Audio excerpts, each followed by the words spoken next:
Hello everyone. तो आज हम क्लास सेवेंथ का chapter number second fraction and decimal वो स्टार्ट कर रहे हैं। तो सबसे पहले हम इसकी इंट्रोडक्शन करेंगे। तो फ्रैक्शन क्या होता है और डेसिमल्स क्या होता है। तो पहले फ्रैक्शन की बात करेंगे। तो फ्रैक्शन क्या होता है, अगर हम किसी नंबर को अगर हम इस फॉर्म में लिखते हैं, like suppose this, it can be written in p upon q form where p is said to be numerator and q is said to be denominator। मतलब जब हम किसी नंबर को न्यूमरेटर अपॉन डिनोमिनेटर फॉर्म में लिखते हैं उसको हम फ्रैक्शन बोलते हैं। तो जैसे हम छोटी क्लासेस में करते थे, जैसे कलर्ड पार्ट, जैसे हम फ्रैक्शन क्या है, fraction means suppose we have a square or a rectangle and divided into four equal portion। तो that means यहाँ पे हमारे टोटल जो पार्ट्स हैं वो हमारे पास फोर हैं। और suppose I have to colour this, और यहाँ पे suppose I am colouring this also. तो यहाँ पे जो शेडेड पोर्शन है, तो यहाँ पे वन और टू, दो इसके शेडेड पोर्शन है। तो जब हम इसको कैंसिल करेंगे one upon two, that means वो उसका फ्रैक्शन आ जाएगा शेडेड पोर्शन का। क्लियर? तो मतलब आपने याद रखना है सॉरी, जो फ्रैक्शन है वो क्या है, अगर किसी नंबर को हम न्यूमरेटर अपॉन डिनोमिनेटर की फॉर्म में लिख सकते हैं तो वो क्या होगा, फ्रैक्शन होगा। बट याद रखना कि जो डिनोमिनेटर है वो जीरो नहीं होना चाहिए। क्लियर? नेगेटिव पॉजिटिव कुछ भी हो सकता है, बट न्यूमरेटर अपॉन डिनोमिनेटर में जीरो नहीं होना चाहिए। Clear? Now we have to start exercise 2.1. Let's move to the first question. Now the question number 1 is, which of the drawings A to D shows 2 into 1 upon 5, 2 into 1 upon 2, 2 multiply 2 upon 3, 3 multiply 1 upon 4। मतलब हमें यहाँ पे A, B, C और D, यहाँ पे हमें चार drawings given है और हमने ये बताना है कि इन चारों में से कौन किसकी ड्राइंग है। क्लियर? तो हम ये बताते हैं। तो देखो, तो ये जो टू है, ये टू रिप्रेजेंट कर रहा है कि कितने फिगर्स हैं। क्लियर? और ये जो फ्रैक्शन रिप्रेजेंट कर रही है, ये आपको शेडेड पोर्शन के बारे में बोल रही है। क्लियर? ये बता रहा है। तो यहाँ पे देखो क्या लिखा है, यहाँ पे टू फिगर्स, यहाँ पे टू फिगर्स का मतलब क्या है। अब यहाँ पे देखो कौन से फिगर में तो टू फिगर्स हैं, मींस एक तो बी वाले में दो फिगर्स बनी हुई हैं और एक डी वाले में टू फिगर्स बनी हुई हैं। क्लियर? और यहाँ पे देखो अब शेडेड में फाइव पोर्शन में से वन शेडेड है। क्लियर? तो देखो फाइव पोर्शन किसमें, one two three four and five, और फाइव में से ये शेडेड है। क्लियर? तो दैट मीन्स जो फर्स्ट पार्ट है वो किससे मैच होगा, डी ऑप्शन से। क्लियर? दो फिगर्स और 1/5 पोर्शन जो है वो शेडेड है। Now move to the second part. Two figures और शेडेड में क्या है, देखो टू फिगर्स वाला यही है और दो पार्ट में से एक पार्ट शेडेड है। तो यहाँ पे देखो दो पार्ट्स हैं और एक पार्ट शेडेड है। तो दैट मीन्स ये जो है बी से मैच करेगा और इसका आंसर है 2 into 1/2। Clear? Now move to the third part. Third part is three figures. तो यहाँ पे देखो दोनों ऑप्शंस में थ्री फिगर्स हैं। अब देखो तीन पोर्शन में से दो शेडेड हैं, तो तीन पोर्शन वन टू थ्री, तीन पोर्शन में से ये दो शेडेड हैं। तो दैट मीन्स ये मैच करेगा थर्ड से। Next is 3 multiply 1/4, three figures, तो हमारे पास यही बचा। और यहाँ पे देखो फोर फिगर्स, फोर पार्ट्स में से एक शेडेड है, one two three four, four में से एक शेडेड है। दैट मीन्स इसका आंसर है 3 इंटू 1/4. क्लियर? तो now move to the next question. Now this is the similar question like first question. Show some figure A to C are given below. Tell which of them shows. तो हमें ये बताना है same चीज. अब यहाँ पे देखो क्या है, थ्री फिगर्स. अब यहाँ पे देखो, ध्यान रखना, यहाँ पे इक्वल साइन लगा हुआ है. क्लियर? तो इक्वल के लेफ्ट हैंड साइड में बतानी है. क्लियर? ये याद रखना. 3 इंटू 1/5 मतलब 3 फिगर्स हैं जिसमें 5 पार्ट में से एक पार्ट शेडेड है, और इक्वल में क्या है, 5 में से 3 शेडेड है. क्लियर? तो देखो 1 2 3 4 5, तो यहाँ पे 5 पार्ट्स हैं जिसमें से एक शेडेड है और 3 ही फिगर्स हैं, और इक्वल में क्या है, 5 पार्ट्स में से 3 शेडेड हैं. तो दैट मीन्स ये जो फर्स्ट ऑप्शन है वो हमारा इससे मैच करेगा. क्लियर? तो इसका आंसर है 3. मतलब ये क्या शो कर रहा है, तो मल्टीप्लाई बोल रहा है कि अगर हमारे पास एक फिगर है जिसमें 5 पार्ट्स में से एक पार्ट शेडेड है और उसको हम 3 से मल्टीप्लाई करें, तो दैट मीन्स उसका आंसर 3/5 आएगा.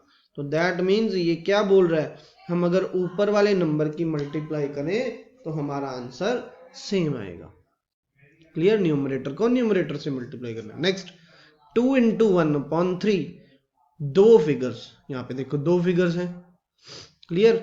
जिसमें एक पार्ट शेडेड है 3 में से, 1 2 3, और एक शेडेड है. और इक्वल में क्या है, 3 पार्ट में से 2 शेडेड है. 3 पार्ट में से 2 शेडेड है. That means this match with this. Clear? Next is, अब ये पार्ट थर्ड वाला इससे मैच करेगा क्योंकि 3 फिगर्स 1 2 3, 4 पार्ट में से 3 शेडेड हैं. 1 2 3 4 पार्ट में से 3 शेडेड हैं. तो that means this match with this. Clear? Now move to the next question. अब यहां से हमें मल्टीप्लाई का पता लगा.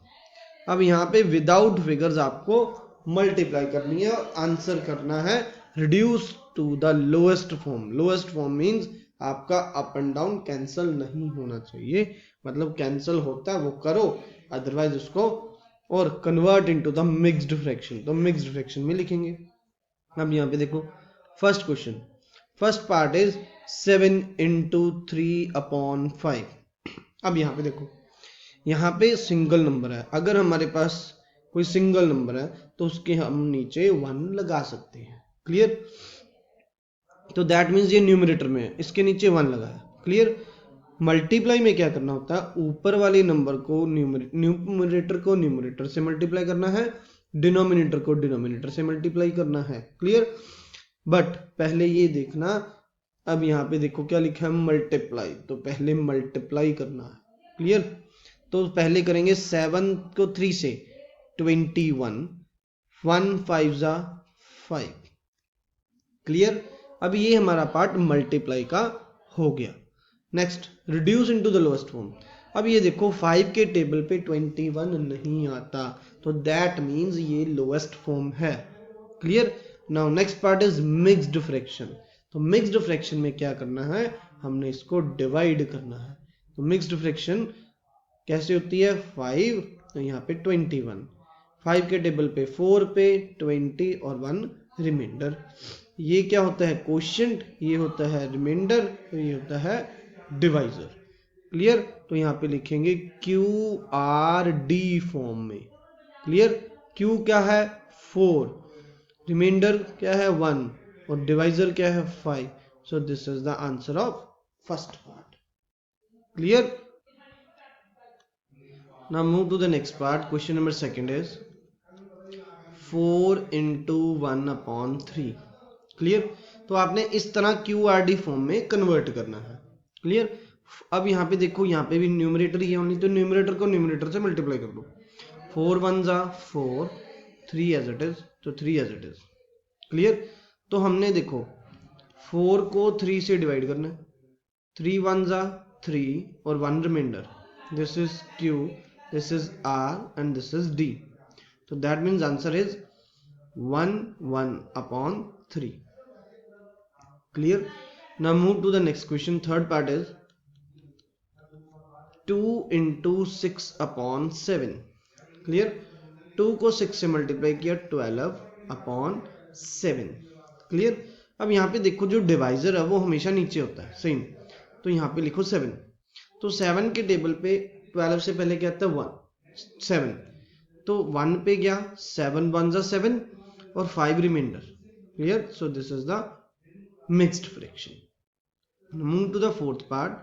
5 multiply 2 upon 9. 5 2 जा 10 upon 9. अब हमने 9 एज इट इज 9 1 जा 9 और 1 reminder 10. So this is the answer of fourth part. Now move to the fifth part. Fifth part is 2 into 4 upon 3. अब देखो चाहे आगे हो चाहे पीछे हो, न्यूमरेटर को न्यूमरेटर से ही मल्टीप्लाई करना है. 4 2 जा 8 अपॉन 3. अब यहाँ पे देखो 8 को हमने 3 से डिवाइड करना है. 3 2 जा 6 और 2 रिमाइंडर. क्लियर?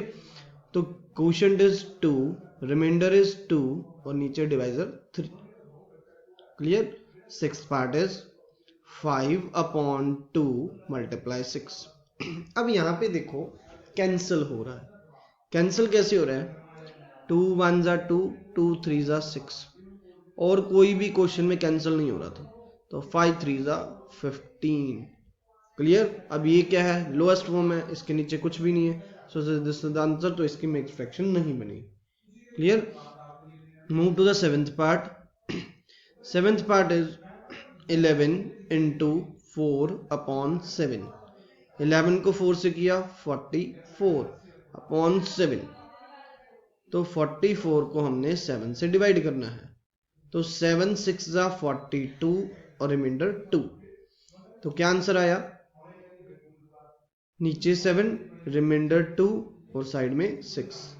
7 6 जा 42 plus 2 44. Move to the eighth part.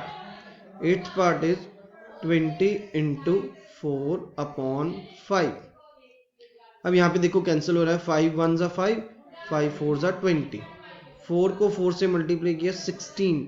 So this is the lowest form. So this is the answer. Clear? Now move to the ninth part. Ninth part is 13 into 1 upon 3. क्लियर? तो इसको हम नए page पे कर लेते हैं. तो ninth part is 13 into 1 upon 3. 13 को 1 से किया 13 अपॉन 3. तो यहाँ पे डिवाइड करेंगे. 13 को हमने 3 से डिवाइड करना है. 3 4 जा 12 और 1 रिमाइंडर. तो हमारा क्वोशंट रिमाइंडर, तो क्वोशंट इज 4, रिमाइंडर इज 1 और divisor is 3. Clear? Move to the 10th part. 15 multiply 3 upon 5. तो यहाँ पे देखो कैंसिल हो रहा है. 5 1 जा 5, 5 3 जा 15. नेक्स्ट 3 को 3 से मल्टीप्लाई किया 9. तो इसके नीचे कुछ नहीं है. तो this means this is the lowest form. Clear?